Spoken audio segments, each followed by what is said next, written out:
Avec Monsieur Arnaud Saint-Martin. Merci Madame la Présidente. L'enseignement supérieur est en crise, ou plutôt il est mis en crise. Le précédent budget a amputé la mission ESR d'1,5 milliard d'euros en comptant l'inflation. 60 universités sur 75 avaient voté un budget en déficit sans que cela alerte trop le ministère. Le résultat, il est catastrophique. Les universités n'embauchent plus. Les vacataires sont majoritaires aujourd'hui dans l'ESR. La dépense étudiante baisse d'au moins 8% chaque année. La recherche, elle, est crétinisée par la course à l'excellence. En parallèle, le secteur du lucratif, ça a été dit, se développe allègrement sur les ruines de l'université publique. Si la loi interdit de faire des profits sur l'éducation des enfants, elle le permet dans l'enseignement supérieur.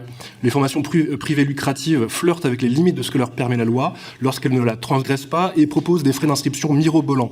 Sur ce marché de dupes, les arnaques au diplôme sont monnaie courante. Le ministre démissionnaire Baptiste a déposé un projet de loi qui visait en théorie à réguler l'ESR privé lucratif, mais c'est un simulacre, voire même une arnaque. Il facilite en fait son développement, sa normalisation par le renforcement de la légitimité du privé lucratif et permet aux établissements privés de délivrer les mêmes grades universitaires que le service public de l'ESR.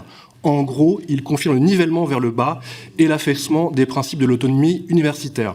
Avec mon groupe, j'ai déposé récemment une proposition de loi pour interdire l'ESR privé lucratif, seule solution pour lutter contre ces arnaques au diplôme et à la formation. Concernant donc ces aspects symptomatiques du délabrement de l'ESR, quels sont les leviers d'action dont le CNESER dispose encore pour assurer des contrôles autres que formels, hélas. Enfin, j'aimerais évoquer la recommandation d'un rapport récent de l'IGESR d'augmenter les frais d'inscription pour les établissements publics à 2 850 € par an en licence et 3 879 en master. Une telle augmentation bénéficierait au privé, alignerait sur le privé et empêcherait toute une fraction de la population de mener des études supérieures. Avez-vous déjà abordé la question? En savez-vous plus? Et pouvez-vous d'ores et déjà mesurer les conséquences directes de ce ballon d'essai vicieux sur les étudiants et les universités? Merci.